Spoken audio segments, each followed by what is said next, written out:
I would go and see that grand hotel up there and think, oh boy, what a place. And of course, no car, all the carriages up there, there's all, and they still are horse. Mm-hmm. No automobiles. Right. Well, so you took mathematics and English And drawing. and drawing. You had a natural bent. You like to draw. Not particularly, but I needed it in my work. I see. See, and I was in the styling section. In other words, they bring you out a blueprint, which I couldn't read. Oh, God. Some simple one I could, but the more complicated ones I couldn't. And I took night school at Carnegie Tech, which was in the offices of the Highland Park Ford Motor Car Company. They had up there. And I went to school up there, and that's what I was taking. Drawing, math, and English. I knew I needed English. Didn't do me much good. But anyway, I was trying. Oh, sure. You know, you work all day and you go to school after for a couple hours, and of course you live on one end of town, you go on the road to streetcars, didn't have a car. I couldn't afford one at that time. But anyway, to make a long story short, I don't know, 4 or 5 years ago, and me, a couple of her friends, we were guests at the Grand Hotel in Mackinac Island. And well, as a kid, you know, when you just barefooted, and you see that great big place up there and all these people with all kinds of money, I guess, I don't know. And you never dreamed that you'd ever be there staying. Well, we were. Mm-hmm. And, I knew Mackinac Island pretty well. I had been on a boat trip once with a friend of mine out of Detroit. And we stopped there and we took a carriage around the island, two of us. And they had Arch Rock and Sugarloaf and all those places. Mm-hmm. And of course, the guy, the cab driver, they're kind of gabby. And he said, dude, now for you people, I didn't buy it, but he said the reason what caused Fort Shark, caused Arch Rock, created it, was an Indian girl, and her boyfriend did something, and she cried and cried and cried, and the tears rolling down and formed Arch Rock. Well, you know, you don't buy story. And I said to him, I said, you know, I was born on that island that's east of us, because Bois Blanc Island is east of Mackinac Island. We're connected with, or in between there, Round Island. But so then Sugarloaf, I forget what this cab was on that, but anyway. So I've been all around Mackinac Island. But, and these cab drivers give you kind of a kick. Nice long story. Well, Dale, you mentioned Mr. Skinner. Did you know him well? Yes, quite well. What kind of a boss was he? I think he was I think he's the best manager Oldsmobile ever had. Most capable. Now, he had his friends, like I suppose if I was a general manager, I would too. But, because Don Burnham, he brought him in, and Phil Monahan. Where did they come from? I don't know exactly where they come, because Don Burnham was my boss. And he didn't know as much about manufacturing as I did. See, I told him that once. He became vice president or president of something. Westinghouse. Westinghouse, yes. Yeah, I think it was Westinghouse. And but he would take it now. It used to be he didn't make a move without first consulting me. He was a nice guy, and so was Phil Monahan, as far as that goes. But see, they used to be Bud Brandel was on in that end of it, and then Bob Griffin, and you know, and there was kind of a clique there. I shouldn't say this, but I think if I hear the scuttlebutt right, religion played a short end of it, Mhm. played a part of it. But Bud Brandon and I got along fine. Occasionally, he'd want to go to Detroit, and I don't know what I was general foreman or something. He'd come and say, "Will you drive me down there?" He'd always stop at Saunders out West Grand, uh, West Grand River. Saunders had a store out there and buy goodies for his daughters and so on and so forth, his children. And Bob Griffin and I got along. I got along with everybody except Tom Downey. Hmm. Now, see, Bob Browlis used to be my scheduling, but he came with Downey from Janesville. Janesville. And it's time we started making guns and so on and so forth. And there was, I guess, I forget who left, but anyway, they put Bob Rouse in that job up there, which I should have had, as far as I was Skinner, or not Skinner, but Wolfram was general manager then. Wolfram wanted me, but Downey said no. After all, Downey worked for Wolfram, but anyway, I didn't have to answer. They made a setup where I didn't answer to Bob Rollins. Now, I was the one that changed that insofar as after about a year, and it was not working good. And Bob and I were friends when he was my scheduling clerk. We were still friends when he died. We went to James Bay goose hunting and all that stuff. Deer hunted together. So Bob Rollins was a great guy, don't get me wrong. And I didn't mind working, but I told him, Tom Downey one day, was prior to that, he called up once and I said, I got in a little argument. He says, "Oh, you don't know how to run anything anyway." He said, "Bernice runs the place for you." Well, I see that's the little conflicts you get into, and it's part of manufacturing, part of doing business, I guess. But anyway, I was one of them. I said, "Donnie," I said, in other words, I should be answering to Rollis and not to you or from either one. In other words, he's the system manufacturer, manufacturing, whatever the title is. And so he said, "Do you mean that?" And I said, "Of course I mean that. I said, we're friends. And I have nothing against Bob, and he's capable." So that's how that finally became all come under Bob Rollins. And we got along very good. Well, geez, they built a place just short of us there in Drummond Island down the road from us. In fact, when we bought our property there, we bought two lots. One of them, we thought they'd want the one lot and we'd take the other. Instead of that, we ended up with 265 feet of frontage, lake frontage, which I'm glad that they didn't want. And we fished together. Verona and I are still good friends. She and Ann are good friends. We've all been good friends with the house.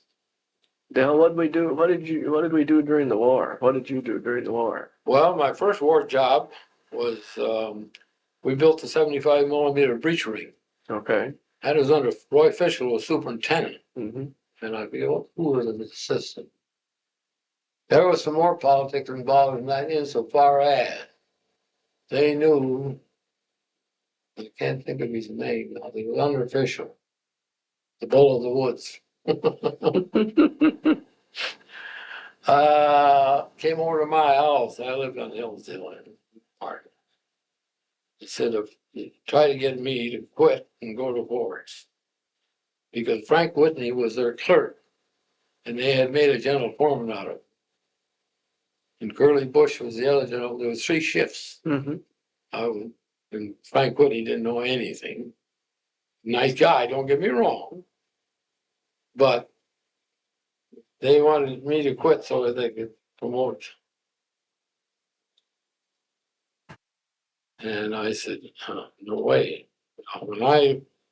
One thing about Curly Bush, he knew more about grinding than anybody I ever knew. And I didn't only work my shift, I worked his shift to learn how to grind.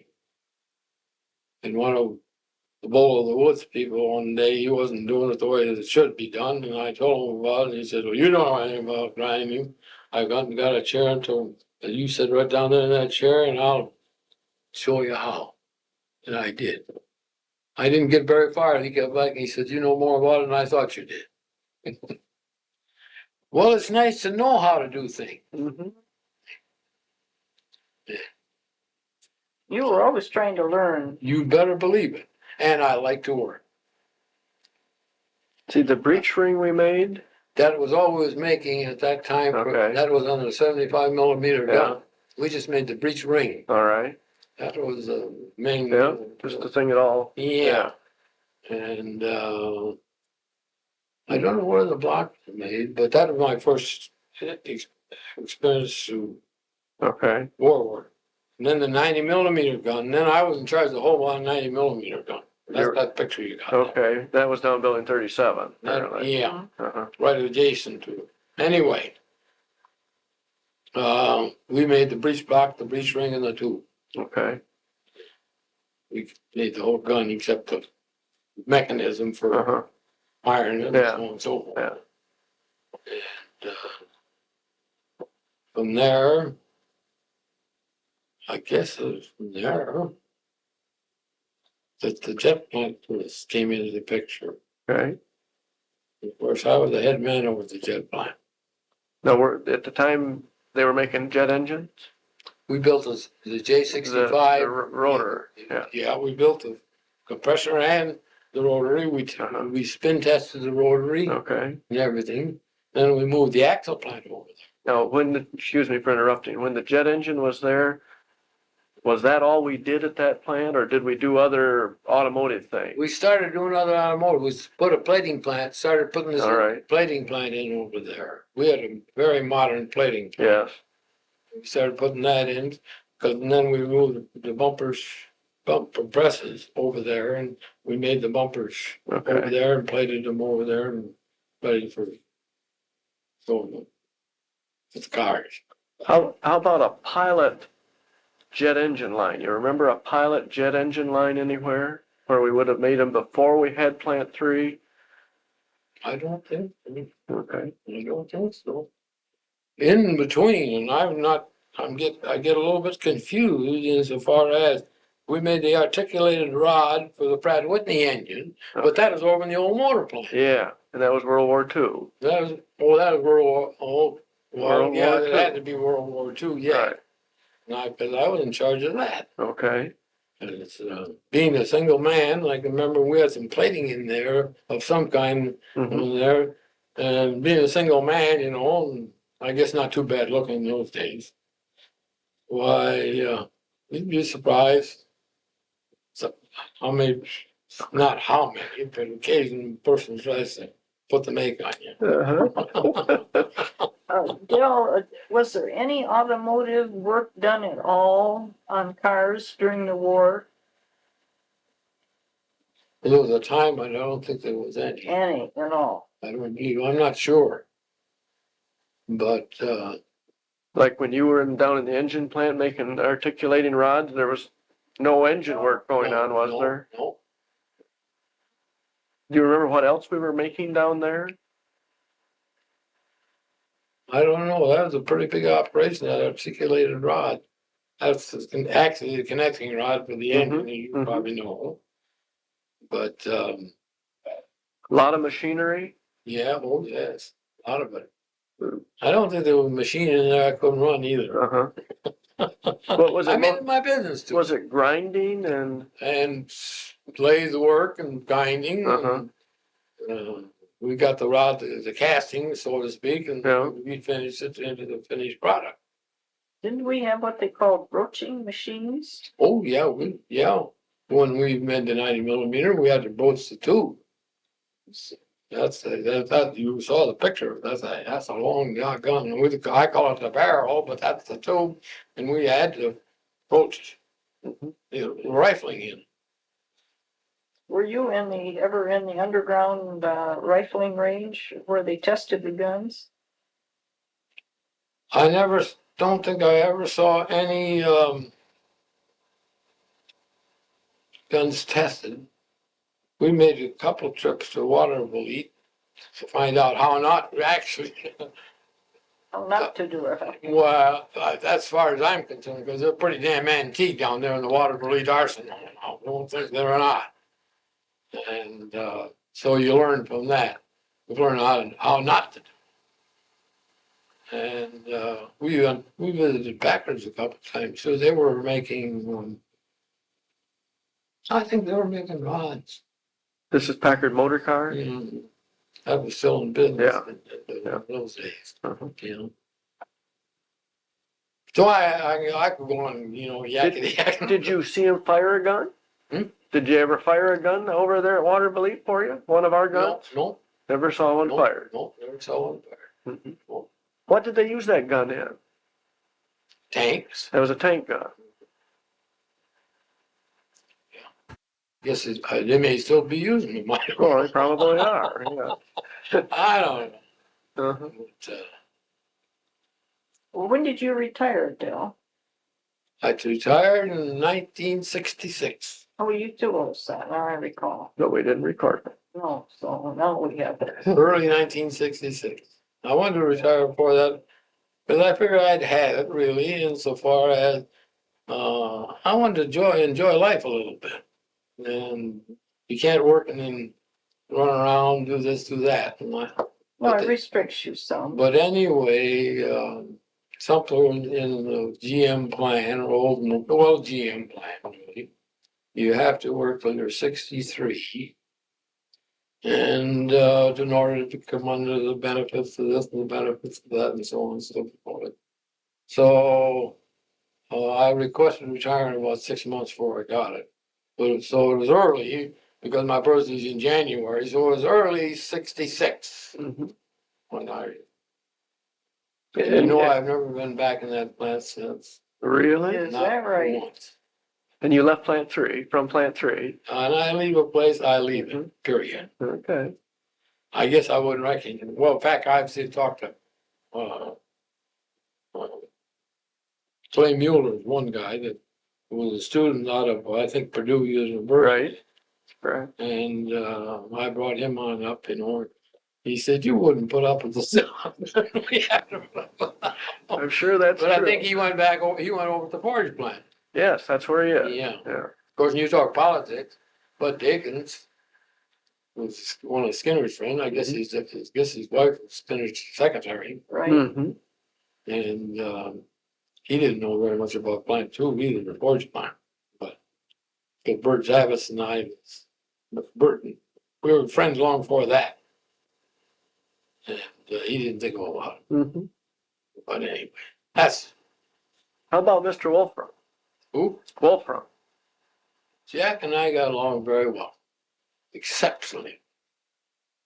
There's a lot of people didn't like it. They called him the Jew and all that stuff, and a goddamn Jew and so on and so forth. As far as Jack Wolfram and I were concerned, I never had any trouble whatsoever with it. If I wanted something, well, it used to be the jet plant. Yep. And in one meeting he had, I said, how come we aren't a part of Oldsmobile? Why don't we have an Oldsmobile sign over there? He said, isn't there an Oldsmobile sign over there? I said, no, there isn't. He said, well, it will be. That's when they call it, and then they changed it to Plant 3. Yes. But, Now, that plant faces west. yes, it would.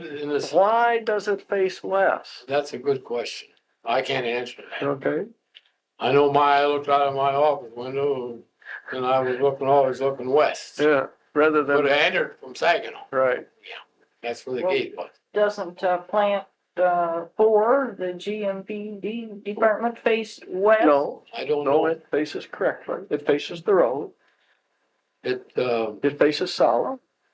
I never been in that plant either. That's the engine plant. Isn't No, it? this is the warehouse. The warehouse out Oh, of yeah. old yeah, M78. You're thinking of plant 5 out there in Delta. Yeah, Which is yeah, the old. That's a nice. I understand that was a pretty nice plant. I've been tempted to go through it, but I haven't. Good. Always there's too many irons in the fire. But as you get older, you slow down, I'll tell you. Who do you think, Del, was the best guy you ever worked for?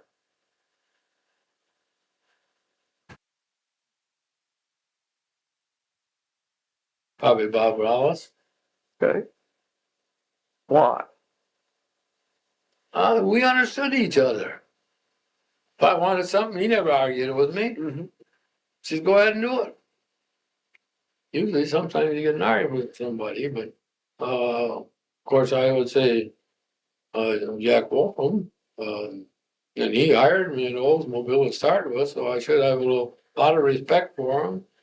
But, and he never took anything I wanted from him. Now, the only one I couldn't get anything out of was Tom Downey. What was his problem? I mean, Drink. oh, okay. Ralph used to get him out of some of these bars sometimes when he wasn't able to get home. Hmm.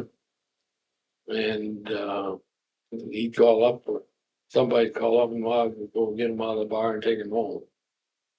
But, other than that, he wasn't too bad a guy, although he blackballed me to get into the country club. Yeah. Well, if he had used a little bit of imagination, he could have, should have known that his black ball wouldn't mean a damn thing. Gordon Bygraves got me into the country club and he was president. But Dell, was there a lot of what I call the drinking problem? Was that a thing that? Not really, I don't know of anybody that did, offhand, I wouldn't, know anyone at Oldsmobile that bend the elbow too much. But except Downey, Mm-hmm. no. And actually, I wouldn't have any proof of that except Yeah, what I've been told. yeah. But How about out on the production floor? Did you run into that out there much? the what? Out on the production floor, the workers out there? They all like me. But as far as drinking or that No. sort of thing, No. didn't see much of Wouldn't have tolerated it anyway. Yeah.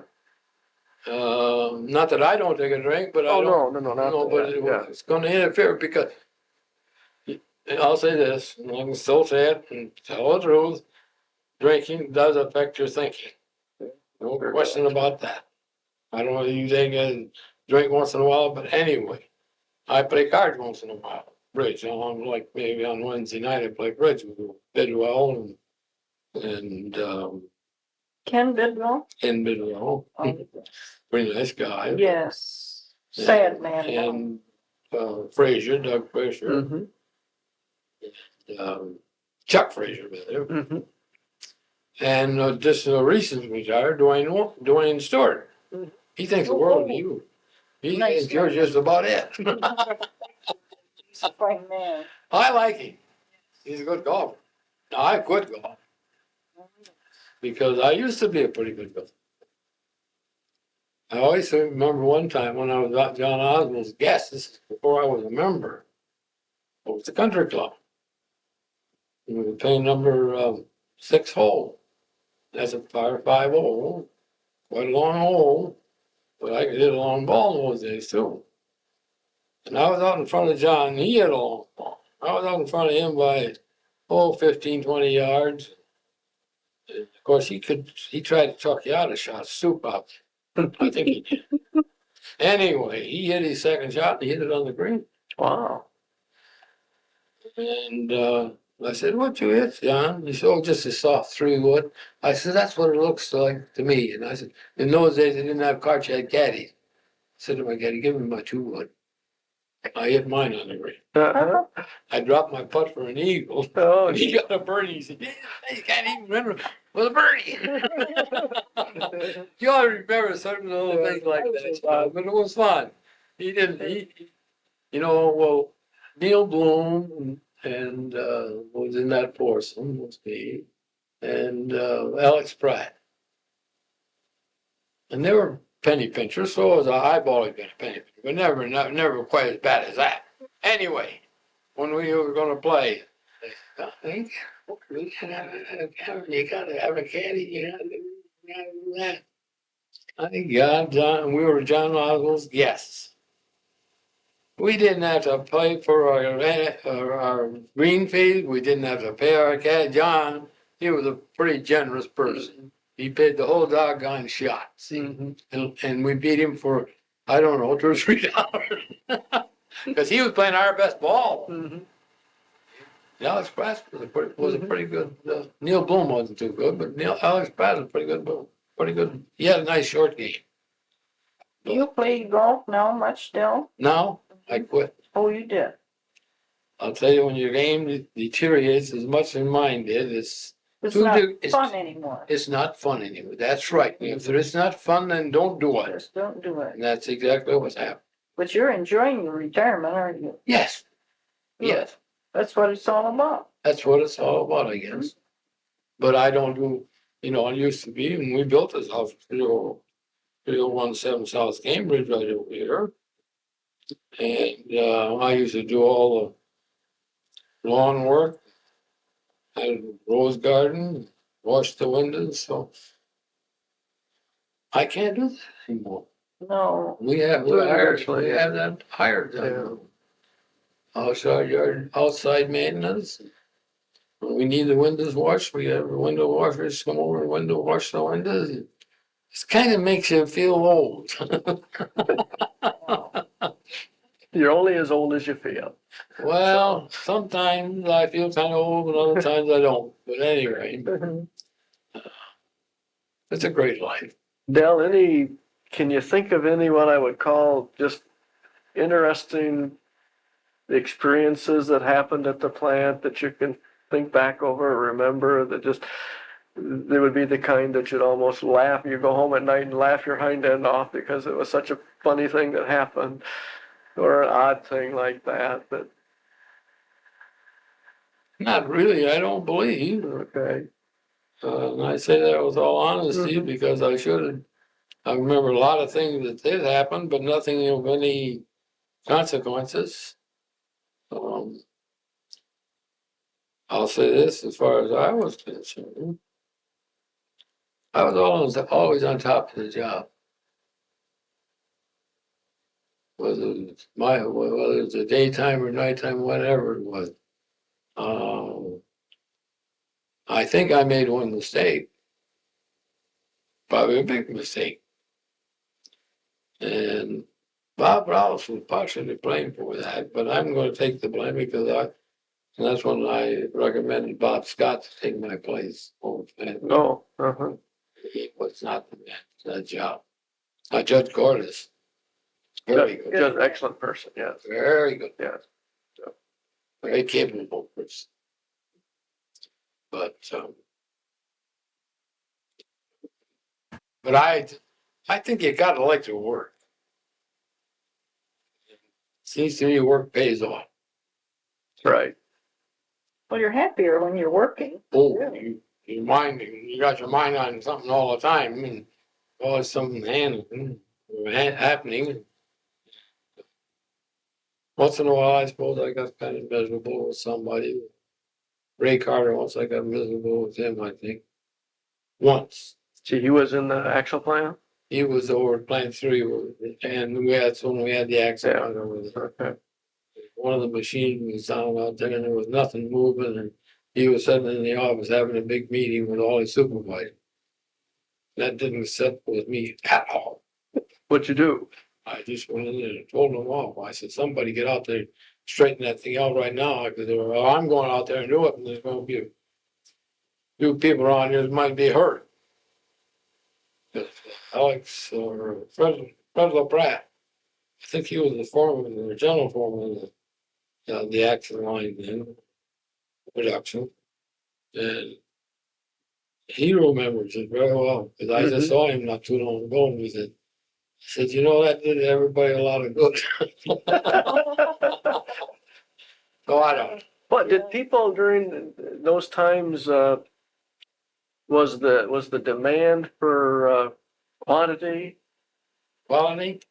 versus quality? Did that issue ever come I up? don't think so. I don't think so. I don't think we ever sacrificed quality for. You didn't have that No. push and shove tug thing? Now, I know that one of the most fascinating jobs that I was ever connected with was this J65 jet engine job. Mm-hmm. Because we had a pit where we tested those, and that has to be vacuum free. You spin them. Mm-hmm. But Did you ever get one that blew up on I occasion? don't think we ever did. Uh-huh. But we did it right. You really spun those fast, didn't Oh, you? yes, you better believe it. You had a glass you could see through, Uh-huh. see down there. No, Was it a pit in the ground? oh, yeah, Uh-huh. yeah. Oh, you had a place to start this thing going, and boy, it was spinning. Did it whine, whistle? No, it was Did no it- noise No at all. noise, No. because it was in a vacuum. Yeah, Uh-huh, yeah, fascinating. uh-huh. Where, do you remember where that was in the building? It was near, but I don't know if you'd be familiar with it, where the metal finishing was, for the bumpers, right near. Oh, up in there, Up okay. It's up in 301. Actually, Yeah. the north end is Yeah. pretty much the north end of the plant, Uh-huh. yeah. That was your most fascinating job, you said. I think so. Well, everything was fascinating to me. Accomplishments, I guess. Uh-huh. You know, you can't, one regret I have, that nobody, and I should have known it without being told, and that was GM Tech. I should have been born at GM Tech. If somebody wouldn't have any job selling me on it, Yeah. because that's quite a school. Yeah. Do a good job up That's there. where I should have been. A lot of good men came out of it. You better believe it. That's all the more reason. I might have been general manager, who knows? That's quite true. Well, it is quite true. I mean, Bob Cook came out of That's there. right. Yeah. I don't think he was the greatest general manager we ever had. He's a very good friend of mine. Very capable, though. But he's capable. Yeah. Yep. Judd went through there.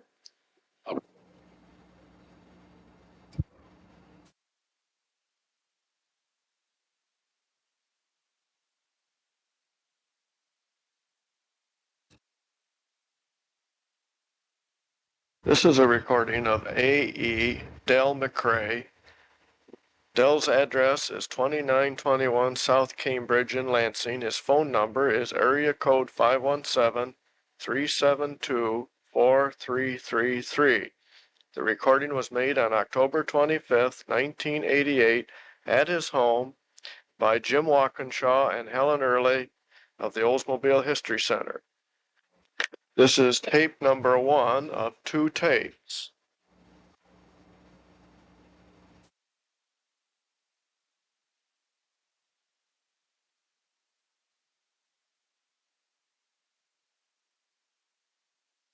Here we go. I came from, started General Motors. Well, I don't know when I started, but anyway, at the plant, the Cadillac plant on 4th and 23rd. George Hallman was the manager. Okay. I was captain on the yacht. He took quite a liking to This me. was in Detroit. This is in Detroit. Mhm. He always called me Cap. He said, Cap, this is no future in this job for you. I said, no, I don't suppose there is. What do you got in mind? He said, come out and go to work for me at the plant. What kind of a job you got? He said, well, when I started with General Motors for Fisher Body, he said, I pushed the broom. He said, that's where you're going to start. I said, okay. That's where I started with GM, pushing the broom. The plant then was at 4th and 23rd. Mhm. That's just when they were building, started to build, after they started to build the Ambassador Bridge. Mhm. Because I could look out through the window and Okay. see them building, working on the Ambassador Bridge. That will date it. Mhm. Then, of course, that plant was kind of an old plant to Mhm. start with. But they moved out to Fort and West End, and that was a Fisher Body plant. It used to be, originally it was built to build Buick bodies, they would just ship to Flint. Mhm. And then, of course, the Depression came along, and I got laid off. But I liked to work. And kept trying and trying and trying. Finally, I got a job in the styling section. They were hiring, now this is hourly. Yeah. In the GM building, up on the 3rd Uh-huh. floor. Harley Earl was Yeah. chief designer for General Motors. And this was during the Depression. The Depression, I guess, probably was over. Okay. because I came up here in August of 1936. To Lansing. But Okay. I used to bowl, be a pretty sharp bowler. And I was bowling on Harley Earl's team. Mhm. And he and Howard, his assistant was Howard, last name was Howard, I forget his first name. And they got talking about one night bowling, about all the opportunities there was in General Motors. And I said, well, I'd just like to know where there was one. I would like to get into it. He said, you mean that? I said, yeah, he liked me. I don't know why people like me, but they did. He said, let me see what I can do. And he said, where would you like to go? And I said, well, I'd like to go to Southgate, California. He said, well, let me do some checking. This is Harley Earl thing. And about the next week, I got called into his office. And John Oswald was the body engineer for Oldsmobile. John Oswald. Oswald. And that was in engineering. And he said, would you like to come to Oldsmobile? I said, I'll go anywhere. I was single, why not? Mhm. And about the following week, I guess I got word through Harley Earl's office that Jack Wolfram wanted to interview me. He was assistant chief engineer. That's when Harold Youngman was chief engineer. Mhm. They came up here and they hired me. And that's how I come to Old. And that was 36? That was in August 36. Now, did you, what was your training, in engineering? Where did you go to? I was a what you call a sheet metal man. We built sheet metal. In other words, like in the styling section, they built play models first, Yeah. and then we'd make metals to fit those Mhm. play models and so on and so forth. Yeah. So I came up here as supervisor of the experimental sheet metal in engineering. Okay. That was my first beginning. Now, if you want to know the highlights, Would like to. they liked me too, except there was a couple of people who didn't. But nevertheless, I was liked. And I don't know what the model, and don't ask me the year. But the bumpers that are on cars today was my idea, because they're made today. And the bumper people could not furnish bumpers for the show cars. So Harold Youngman called the meeting. John Dykstra happened to be in it, who eventually he was superintendent of press metal then. And he was in the meeting, and they said, tried to find out what we might be able to do. Harold and all is at the model shop. I said, well, if you don't care, if you don't want to use them for bumpers, I can make you the bumpers. It'll look like the real thing, but don't use them as bumpers. Mhm. Harold and all was in there.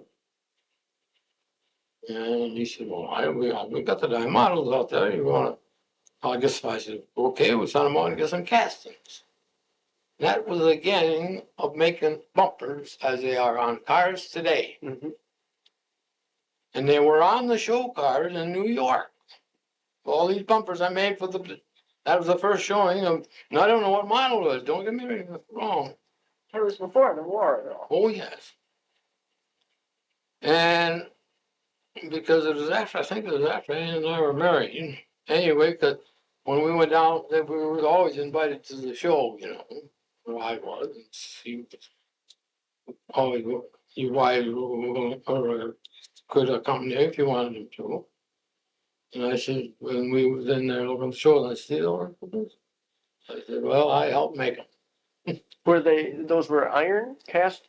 They were sheet metal. Oh, you formed sheet metal. Okay. Often a die casting, offer a cast iron, and formed them metal. They looked exactly like the styling was supposed to. And that's what was on the cars in the New York show. Mhm. On all the cars, not there. Now, John Dykstra was nobody's fool.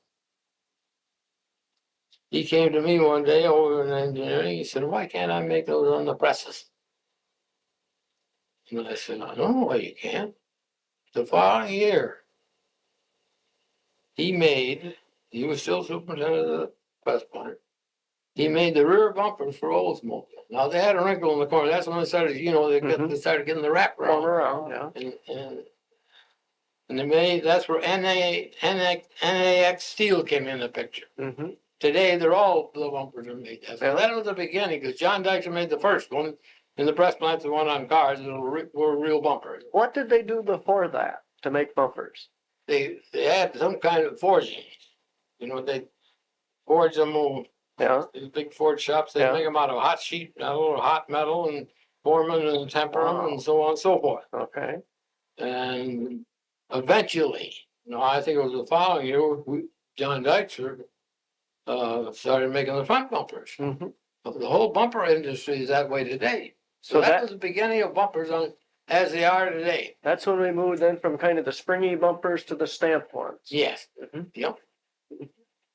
That's So that's my big contribution to General Motors. Oh, that's a beautiful contribution. Oh, it certainly is. Well, it was because John Dykstra said to me, after this was successful, started with, he said, "Why don't you come to work for me over the press plant?"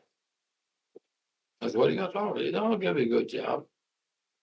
And he said, I'll start you in for this increase in salary and so on and so on. And Harold Young, and that's the first time I ever thought he paid any attention to me either. But anyway, he said, "We'll let him go, providing you don't put him over the corner and forget about him." That was a nice compliment to you. It sure was. So I went over there in charge of sheet metal finishing under John Dykstra. Mm-hmm. And eventually he left, went to Ford's, and I was made superintendent of the press. No, the one, I don't know what his name was, came in there in between, but I was made superintendent of the press plant. What were you when you went over there? General foreman? No, I was just a supervisor of the experimental sheet metal and engineering. Okay. Didn't need any education. Yeah.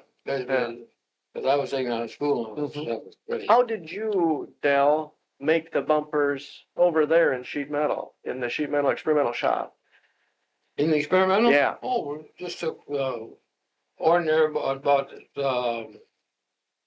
16 gauge metal, and we could heat them and with a torch and shape them out of the cast iron we got made from the die models. Sort of the die. Yeah. We made good looking bumpers, don't get me wrong. But it was a lot of pounding and bending Not and a whole lot, really. forming. But of course, in other words, when you stop to think about how people evidently like you or something, when I left the styling section, my supervisor there, not the superintendent, he said, "I don't like to see you go, but he said, I'll tell you this, if you need any help, just get on the telephone and I'll ask somebody to help whoever you want." Well, the following year, we was into a hell of a mess. And I called him up and he said, "Who do you want?" I told him the 4 men I wanted, and he says, "Oh, you want my best man?" I said, "Okay, you just told me to call you if I needed you." He says, "I'll have them up there Monday for you." And they did come up. Now that helped me in my job, because a new person coming in, there's certain people don't kind of resent you. And I was resented a little bit. I'll tell you, the guys thought I had hired these 4 guys, and they shaped up in a hurry. And I know the power hammer man. I a Polish man from Detroit. He had learned his trade in Poland, but he was also in styling, but he was hourly too. And when I went down to see him, he lived on West Grand Boulevard, putting her over to Michigan Avenue. And he had a son in the Navy. And his son was home from the Navy, and I went down to interview him. And they were real reluctant about making a move. But his one son, and he had a daughter that worked here, I think, in the legislature. And she convinced her mother and dad that they should move to Lansing. And so I hired him, and I guess he's eventually passed away, but that was after I left San Diego. But he ran the strap hammers? Oh, yeah, Yeah. power hammer. We call them power hammer. And you used those to what, make fenders? You or? could make fenders or hoods or anything you wanted. He was a master at it. Mhm. You just take a flat sheet of That's iron right. and turn it into a fender. That's right. That's the way, and the power hammer, and he knew how to run a power hammer. There was a power hammer man at Oldsmobile, and he didn't like me. He worked for Renaud. When I went there, he said he wouldn't work for me. Renaud hired him, but he was just I didn't want him anyway.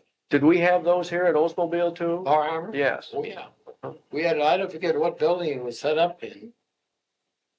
But we didn't have it in engineering. We had it over in the manufacturing area. Kind of out in the press plant? Yeah. Uh-huh. And he was, as I say, he could make practically anything out of piece of metal. He knew how to do it. Bill, you mentioned Harold Renaud. Did you work with him? He, here was my place. Next door was his place. He had the model shop. That's where he made all the models for the hoods and the fenders and so on, bumpers and he'd make the model. Like one we see over there, everything we made there was experimental, or I mean show car stuff. Prototype like. And Harold and I got along very well together. He originally came from down in Detroit too. Oh. But I think he worked out in. No, I'm not sure where it was, but anyway, I had worked out there. He went into plastics, didn't he? Hmm? He went into plastics. Yeah, that's where plastic came in the picture. Back then, he had his own shop here I for a know. while, and his son, and now I think the son's son lived right over here on the corner. I don't think he's as good as Steve was, by any means. Anyway, he bought the Bidwell's place. It used to be.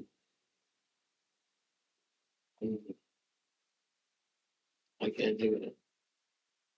Anyway, it's right on the corner of Cambridge and the next street. Well, what items were they making in plastic at that time? In plastic? Yes, what on the car? Not really anything. Oh, it was just experimenting. to see Yeah. What they could. Harold Renaud was pretty sharp on that stuff. And he came up and Renaud Plastic, that was a good plant. And Steve, that was his son, took over when Harold died. And he's still, I guess, they're still in business as far as I know.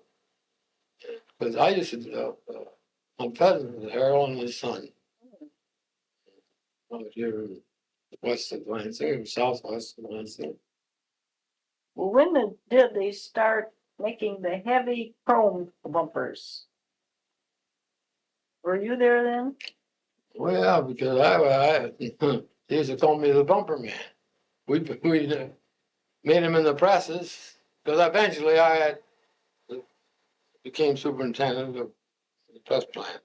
Then we had a plating plant, and they put the plating plant under me, so we made the bumpers, we plated the bumpers. And of course, when they built plant 3, I was put in charge of plant 3, and we had also made the bumpers over there and plated them and so on and so forth.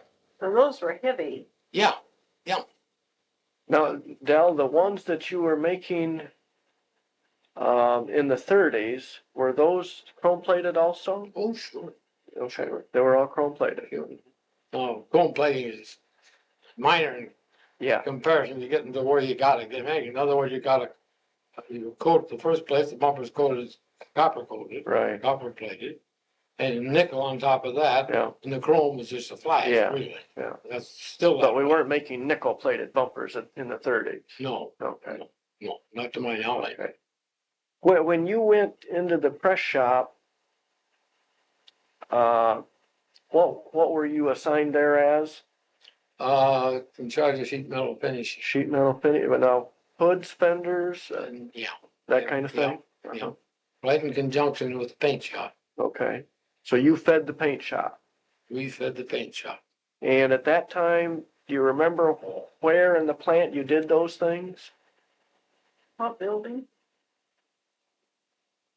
I don't know, I know where it was, and I could take you there, but I can't remember. All I knew was that it was called the press plant, that's all. Out in, it would have been like maybe building 52, does that 50, 30, no, 27? I'll tell you where it was, and maybe you can. I should have brought a map. Well, like if you were going in the gate from, Pine Street. Pine Street, then there was building, on the one side was buildings, I don't know. 34. 34. The press plant was in conjunction with that. I mean, it was just Behind that part. behind that part of it. All right, all So right. it's quite a big Okay. place. All right. And then what were you there, a general foreman? I was a foreman to start, All right, and I became a general foreman when they put me in charge of the plate, gave me the plating plant. okay, As long as I made the bumpers, I might as well plate them, I guess. But that's when, okay. So you then had the plating and the stamping of the bumpers as a general foreman? yeah.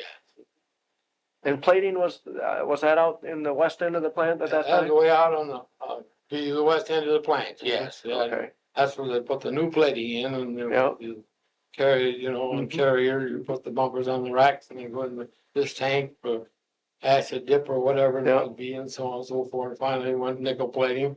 You know, of course, if there's any defects, you polish the nickel out, and then they went into plating or chrome. did that new plant come in while you were responsible for that area? About the time just before I was made Okay, Redburn.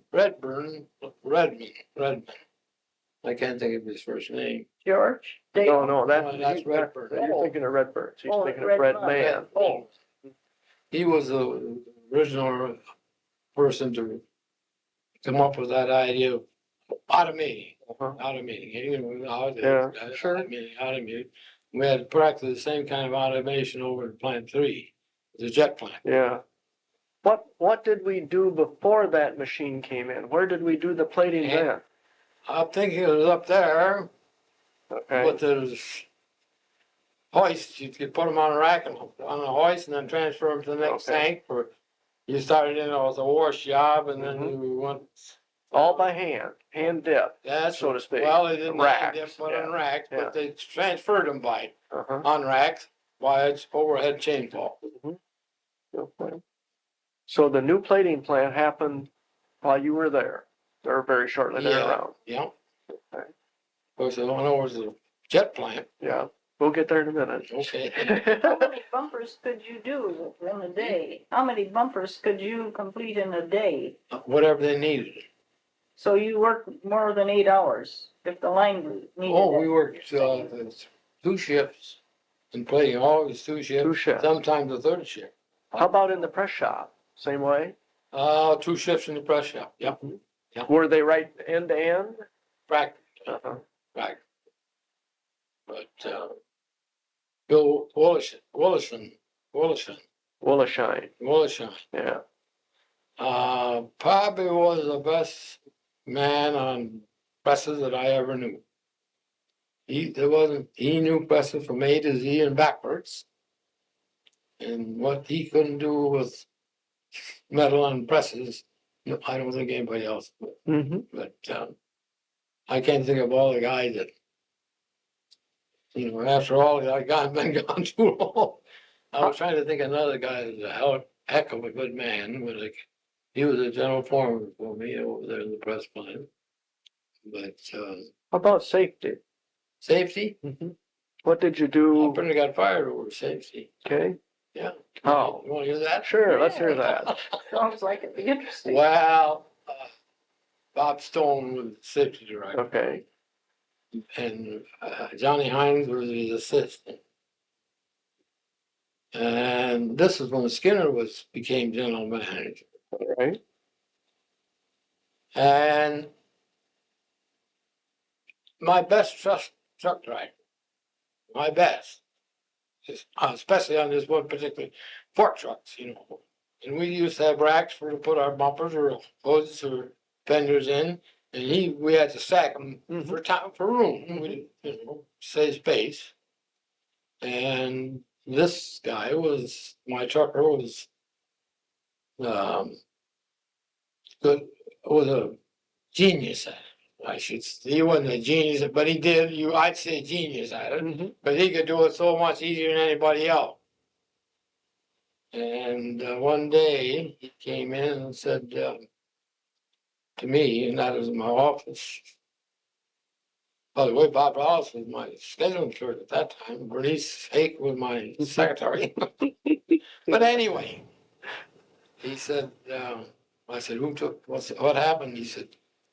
I said, my driver's license expired and I hadn't renewed it. So they just took my truck keys out. He said, what do I do now? I said, I reached my dad and said, here you are, go out there and go to work. When you handed him a set of keys? Well, I'm pretty, I'm got my stomach stubbornness too, you know. Uh-huh. And of course, then Johnny Hines found out about it. He went to Bob Stone, and Bob Stone went to, I guess, Mr. Skinner. Then they brought up the head safety man for General Motors from the GM building. And I met with Mr. Skinner, and then I can't think of this man's name, and Bob Stone, and so on and so forth. And Mr. Skinner said, we can't have anybody with your kind of thinking. I said, I'm working for safety. And this truck driver, there isn't anybody who can stack bumpers like he, or sheet metal like he can. And when they took his keys away, then I'm jeopardizing somebody else. And I said, I don't operate that way. And I said, just because your driver's license for your car is expired doesn't tell you that you don't know how to drive a car, does it?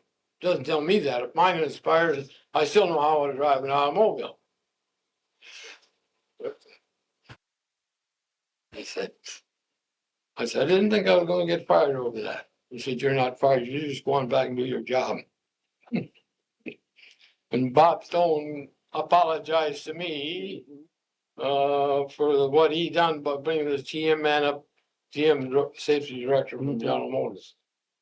This didn't make sense. It's kid stuff. Yes. Kid stuff.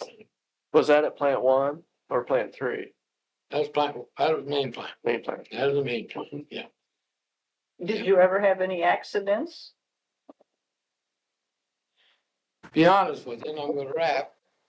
I can't recall of ever having any of my people have an accident in the presence. Mm-hmm. We were very safety conscious, and you should be. Everybody should be. But when you take keys away from somebody, it's just like if you took your car keys away from you, that doesn't mean you don't know how to drive that automobile. That's right. You're just as good a driver. It's a technicality. It's a technicality, and that what Johnny Hines should have done. And I like Johnny. Don't get me wrong, I liked him. Should have come in and told me that my truck driver's license is expired. Would I get him over so he could take? Right. That's what he should have done. Don't go there and take his keys and walk away. No, that's the way the ball bounces. Yeah. Now, eventually, plant 3 came along. Oh yeah, that was that plant. Yeah. Yeah. Now, were you kind of on that from the start? Not building the plant. No. Okay. Because I was not in the plant. That part of it.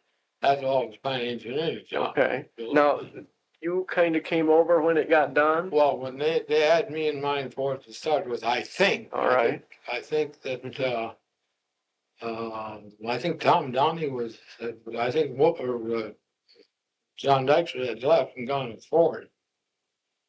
But he tried to hire me to go to Ford. Oh, did he? Yeah. Uh-huh. In fact, I almost did go once. Mm-hmm. Because I went down to Chicago to pass him for my physical. Because my sister was the head nurse was passing the hospital. She saved my life once. Because they had a couple of tags that the doctor, Marar, said, we ought to take those off. And we're getting away from our story a little bit. And I said, well, take them off. Okay. And he was a head surgeon there. And they gave me a shot of something. It hadn't been my sister. In other words, I'm allergic to morphine. Oh, a reaction. I Um, and she would happen to, she was sort of assisting in the operation. She called it to the doctor's attention, and boy, they got me straightened out in a hurry. So I give her credit for saving my life. mhm. But that, I met John Dykes down there. He wasn't general manager of Ford at that time, but he was next to the head man of Mhm. Ford, and they had that Chicago plant. Oh, yeah, the stamping plant. Yeah, I didn't know that that's the plant. He wanted to hire me for that plant. I didn't know that, but anyway, I came back and told him I was gonna, here at Oldsmobile, I was gonna quit. Well, anyway, they didn't let me quit. Mhm. You're glad you stayed. Yeah, I just wondered what would have happened if I had gone with Yeah. Ford. How different your life would have been. It's always a question. There's always Yeah, that question yeah, you you never know. wonder. See, one thing I lack, I'm telling you, is education. In other words, I was taken out of school when I was in seventh grade. I took over to camp. We lived in Sheboygan then. My dad was doing some lumbering on the island. He had a couple men working for him. He had to have somebody cook meals for him and so on and so forth. And I knew a little bit about cooking, not a whole lot. But anyway, he took me out of school. Any education I got from there, I got on my own. I went to night school in Detroit, two different high school night schools. I was always taking math, drawing, and English. My English is still bad. I get corrected every now and then. Don't forget to listen to McRae. Well, she is a master, and she taught English at Sexton for a while after we were married. And she came from Bowling Green. But anyway, she even makes corrections of people on the TV when they make a mistake. Which is regularly. No, and God only knows that I make lots of them.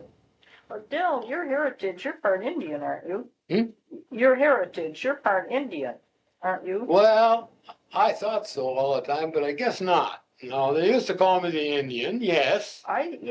Well, what type did you think you were? Well, in other words, Chippewa. Oh, Chippewa. Yeah. I see. See, my mother was born on McRae Island. And that was the French, and way back then, there were Indians mixed up to more in the family. But you say you don't think you Well, were. I don't think so for this reason. My sister, one of my sisters, twin sisters, I have twin sisters. She's, what do I want to say? She chased it back anyway. Oh, the genealogy. Yes, chased it way back. And it so happens there is no Indian blood So in you're the not. family, so I'm not a part of, oh, they called me the Chippewa, and so on and so forth, which didn't bother me. I used to say, yeah, I'm totally Indian. Yeah. But, you get a kick out of life in certain things, because my dad used to carry the mail from Bois Blanc Island, where I was born.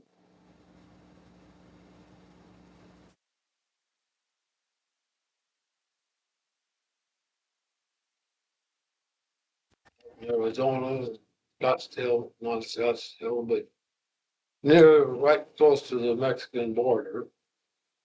She married I don't know, he's a Coast Guard Navy man or something. And I got a sister's in Canada. She's not too bright. And then I got a sister in Marguerite in Bay City. She was a good looking one in the family. Now, your twin sisters, They were born in Bois Blanc Island. are they a lot alike? Were they fraternal? They looked so much like when they was a baby. They used to have a little piece of yarn or something around one's wrist, so it was making mistakes, this which and which. I should know, because I changed a few diapers in my day. Because you didn't have, in other words, one of the name, I guess, is the oldest, she was born before the doctor got there. They had to go 6 miles or 6.5 miles to get a doctor. Before they could get the doctor, there was one of the twins was born. What's the other one's name? Merle, Naaman Merle. Merle's got both feet on the ground. She comes up there every year for a few days, and then she's got a daughter that's in Kalamazoo. Both, she's adopted, and she's got a son in Kalamazoo, he's adopted. They adopted 2 children, very tight. She used to be, I don't know the head nurse, but she was the head at Patterson Hospital, of the surgical department, head nurse in the surgeon. That's the one I told you saved my life. Yeah. But not a bad fact. Oh, oh. Dale, did Mr. Wolfram come out in the plant, walk around, Hey, talk with the people, not too much. or just Not too walk much. around and look? Not too much. I don't think he had too much knowledge of actually from the manufacturing end of it. Now I say that because he would call me occasionally and ask me about certain things that actually wasn't too much. I had too much to do with. See, eventually, I was General Superintendent of all manufacturing except the assembly line and the paint shop. Bill Slackler was. Mm-hmm. He did all right for himself too. Mm-hmm. He was General Superintendent of the assembly line, the paint shop, and what else? But anyway, we visited him in England when he was over Over there. to Vauxhall. Mm-hmm. I played golf in St. Andrews. Believe it or not, I played a pretty good game too. That's one of my highlights as far as my golf. Yes. But geez, you get a kick out of it. Of course, everything's way out of proportion now as far as I'm concerned. But the green fees were $2. You can believe this for 18 years. Caddy fees were $3. Mm-hmm. The only trouble was you couldn't go in the clubhouse. Mm-hmm. That's a very exclusive club. Mm-hmm. Oh, I suppose if we'd have probably tried to press it a little bit, we could have. But anyway, while we were over there, Slacker turned over his car and chauffeured to us. Oh, So, that was excellent. Yeah. Wherever, and he knew the areas we went into up in Scotland and places like that. He was very well versed on it. A real nice person. We treated him like this, as if he was just like I treat you to be here, an equal. Because we never did try to run with our nose up in the air, but he was just great. He knew the ropes. So if you wanted to see something, he knew where to take you, how to take you there. And if you wanted to leave to go someplace, he was always on time.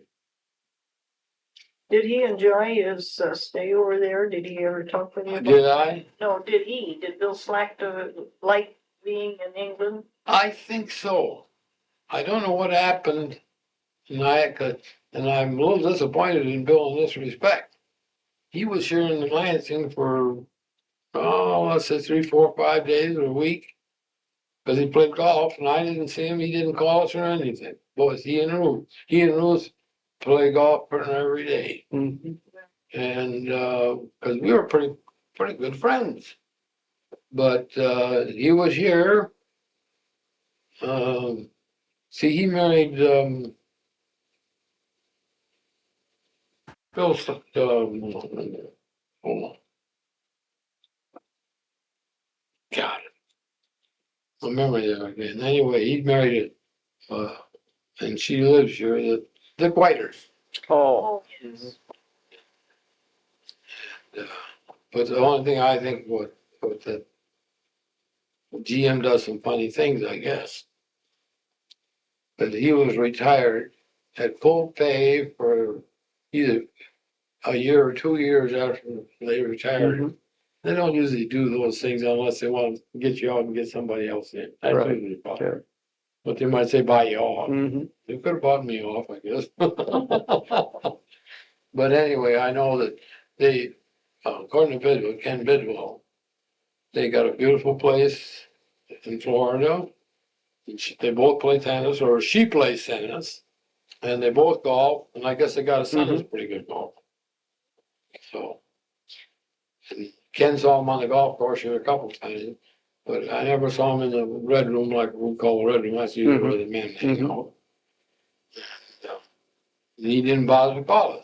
That's not like Bill, but I don't know why. Dell, did Skinner come out in the plant very often? Not too often. Didn't see him out there too often either. Downey did, Downey came out regularly. quite regularly. Did you ever know? Bob Cook, I think, did. Now, I don't know. Yeah, that was after your time, right? Yeah. Well, did you ever know when Wilbraham or Skinner were coming out? Nope. Were you alerted? They would just Nope. appear. Nope. Come on, part of they come anytime they want. We're on a good ship, and if they had something to find fault, fine. But Downey used to get out occasionally, Mm-hmm. especially for plant 3 every once in a while. Bob Rallis. Bob did, yes, Bob did. Yeah, because hell, after all, he came up. Came out from there, yes. So, he's a great guy. How did, this is gonna sound like a funny question. How were decisions made? What process did you go through to make a decision to do something? You mean change something or? Yeah, to change things, or a new method, or a new approach, or how did you do those? Did you have meetings, or did you? Just get to that. We Okay, had once a week. okay, Like we said, Bob, we'll take Bob Alice. Once a week, he had a meeting, and it was in plant, I believe, 40. mm-hmm, the operating meeting. Yeah, operating meeting. Mhm. And then there was plant engineering in there, and inspection was in there. I mean, Okay. the heads of those things. And if we had something come up, then we'd bring it up there, and it'd be assigned to some person, depending on if it was plant engineer's problem or somebody else's problem, be assigned to somebody. The lab, they was always there. Okay. When did that sort of approach start? I think John Burnham started that. Burnham I started that. believe he did. I'm not All sure, right. but I think he did, Uh-huh. which was a good idea. Mm-hmm. How about labor relations? How did we handle those kinds of things? Well, I guess it'd be quite a long story, but again, that was Bill Mahoney's was the head of labor Yes. relations. And I don't think they could get a better man anywhere. He might have some bad habits or something, I don't know, but as far as I'm concerned, Bill Mahoney's okay. They brought Anderson in, I think, to eventually take the job. He didn't quite measure up, Andy Anderson, who Yeah. was down in Greensboro, North Carolina. Right. And they come up here every year. But over at our place, Fred Barrett was the head labor relations man, and he had 2 or 3 helpers or in his office. And of course, I never had any trouble with Fred Barrett. In fact, I never had any trouble much with anybody. Mm-hmm. I don't think I ever had an argument with Bill Mahoney. How about, did you get involved with the union much, Dell, yourself? Quite a lot, yes. Uh-huh. I quote you one situation. That's when Nader was head of the UAW, Okay. head committee man or what. And somebody out there was complaining about something. I don't know, in the press plant. I was superintendent. He came in, he said, "Can I see you for a minute?" Yeah. We sat down. He says, "Now, I'm not gonna mean what I'm gonna say to you, but I know I'm being watched, and I want them to think that I'm fighting." Okay. You know, it's just Yeah. like he Yeah. starts giving me waving his hands and so on and so forth. And he said, and he got through, he said, "No, thank you," and went on about his business. But he was just trying to impress one guy out there. He didn't agree with what the guy wanted. Now, George Nader caused a little trouble here and there. I get. He got with me. I never had any trouble with union men at all. What do you attribute that to? I don't know. Being fair, I guess. Mhm. Being honest and fair. That's about the only thing I can say. They didn't really have a foot to stand on. Mhm. When they vote for this or vote for that and so on and so forth, well, that's something else. But I know Nader, they had a lot different ones had trouble with George Nader. I never did. And I didn't let anybody push me around either. Just wasn't that way. Mhm. I come up the hard way. I usually had a pretty good argument. Going. I was fighting for my rights. Mhm. Were the kinds of things that they were asking, Unreasonable? yeah, unreasonable or? I suppose once in a while. Some probably crazy idea, Mhm. but not too much. Mhm. And then if they found out you're a regular guy, you go out there and work, they didn't seem, they seemed to kind of accept that. Mhm.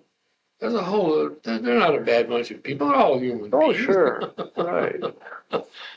And somebody come in and get something, I'll go out and see what I can do about it. Go out and maybe I said, well, whatever the problem is, I'll take your job and you sit down. Let's see, were you there you must have been during the big strike in the 40s? Right after the war? Well, I was there. Do you remember anything about that? Not very much, no. I know that, Like what that's did, when Skinner was, yeah, 'cause he must have been there. Yeah. yeah, he was there, and I know one time they wasn't gonna let him in his office, and by God, he went in his office. He was out to the union. Mhm. He walked right through the picket line and up to his office, Mhm. building 60. Where did you end up? Did you have to get in and out of the plant during that, or? I don't think they ever tried to stop me. Uh-huh. If I wanted to go to the plant, I went in. Mhm. I think more, yeah, I think I went to the plant every day. Uh-huh. There were times when I had to sit home with my fanny and do nothing. But I don't know. I could form with you. It wasn't because I was easy going either. Mhm. Figured if I could do, somebody else could. And so they did. Did you, during that period of time you were down in the press plant, did they provide you with new machinery and equipment uh, as you needed it, or how was that sort of thing handled? Well, you didn't change your equipment too much. Yeah, it was all presses. Yes. But every year, new models and new dies and things like that. Now you'd have to try out your dies and so on and so forth. Okay. But as far as putting in a new press line or something, no. You didn't get very many new machines. No. And when we started making the bumpers over there, we took some of them out of the main plant and moved them over there. Slim Russell, General Form, over plant 3, Mhm. pretty good man. Oh. It's a great life. You know, Mr. Federer too. Oh, Ray Fado? Ray Yeah, Fado. yes, very well. He's retired. Of course, he's up at Indian River, someplace in that area. Oh, is that where he Up He's north, up there in one of the lakes. yeah, north someplace. Yeah. He lives up there year round. Mm. Occasionally he comes down. I haven't seen rain in quite a long time. But, he's pretty awful. And, I've known him for a while. Occasionally, when you talk about having trouble, occasionally running a little trouble with an inspection. I was trying to think of the guy's name on bumper finishing or something like that over at Plant 3. And Elmer Cole, I guess, had a inspection. And they were turning down bumpers as I figured it was okay. It looked all right. So I just had them get a whole big display of these rejected bumpers they did, put them outdoors in racks so they could see them, and got all the top brass, so to speak, over there. And McRae says, we'll buy them. They were all right. There wasn't nothing wrong. But you can find fault with most anything. Yeah, there's nothing that's perfect. Nothing is perfect. You can find fault if you want to. But it costs a lot of money sometimes if you're finding too much fault, especially in manufacturing. Did you have a lot of pressure for budgetary kinds of things? No. People saying, get your budget down and No. don't spend so much money. Every time I read any budget problems, and I didn't have a budget problem, but they used to send out physics every year. I was decided to go to Mayo or Cleveland Clinic or Petoskey. And I went up to Petoskey once, and Mother Dad was still living. Anyway, I got out of the hospital about 5 o'clock, discharged from the hospital, and I went and stayed in Sheboygan. And when I put my expense account in, I went for it. I wrote Sean, what the hell is you, what? Why did you go by the way of Sheboygan? I said, it was either staying overnight in Petoskey or staying overnight in Sheboygan. And I said, I just chose Sheboygan. He said, okay.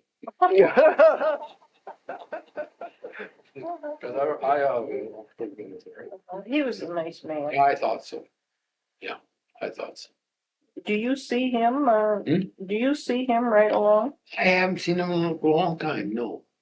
In fact, I feel guilty. I should go and see Joe Mahoney, but I don't. He would be very pleased. Yeah, he would love to see you. I'm sure he would. Yeah. And I think he's a great guy. Last time I saw him was I think it was out of the Longs there. Oh, yes, the judge thing? Yeah. That's the first and last time I've seen him, but he was the same old Bill. He hadn't changed a bit. And I was so glad to see him. Well, he'd be pleased to see you. They celebrated their 52nd wedding anniversary, October the 5th. It's great. And it's his birthday too, and I think he was 92. How old is Bill? I believe it's 92. That's probably about right. Don't know whether I'll make that or not. Well, Proud in 86. well, nobody would know that now. I'm proud in 86. January will be 86, so that's only 2.5 months ago. It's great. Oh, song again. Crazy day. It's been a crazy day. Dell, this is just great for you to accept our invitation for an oral interview and to invite you. I think it's great you come over and visit with me. Well, we've enjoyed it. Well, I've enjoyed both of you. What? If anything you want to use that I've said, go ahead and use it, because Well, we do have a little piece here.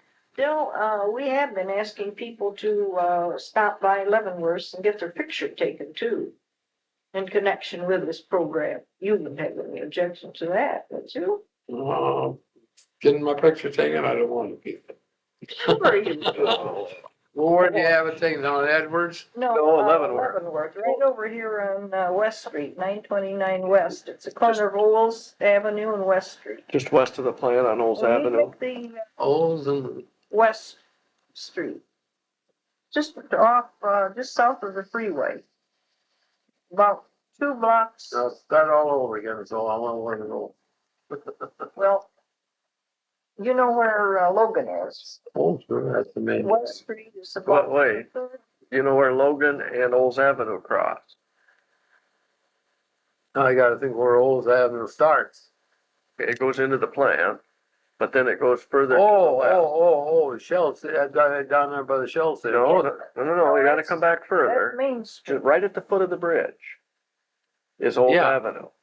You mean just after you get over the viaduct? Yeah, Yeah, Knowles Avenue. that's where you go. Okay, turn That's left. where you, there that's a instead of product turning right. delivery, too. Yeah, Product delivery. instead of turning into product delivery, go the other direction. That's a one-way street there. No, that's two-way. Yeah. Yeah, so you go out west, you're traveling west Yeah. on Olds Avenue, Yeah. and you go 3 blocks. And there'll be a gray building, is it gray or blue? Gray building on your right-hand side that says Leavenworth Photographic on the side of it. And that's where we're gonna chase you to. Not today, you. Oh, no, not today. No. When it's convenient for you. Yeah.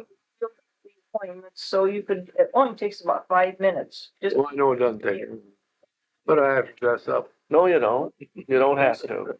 You can go however you feel comfortable. whatever way you feel like it. Because we just would like to capture a photograph of each individual that matches the tape, so to Yes. speak. So, well, I'm gonna shut this off, okay? Right.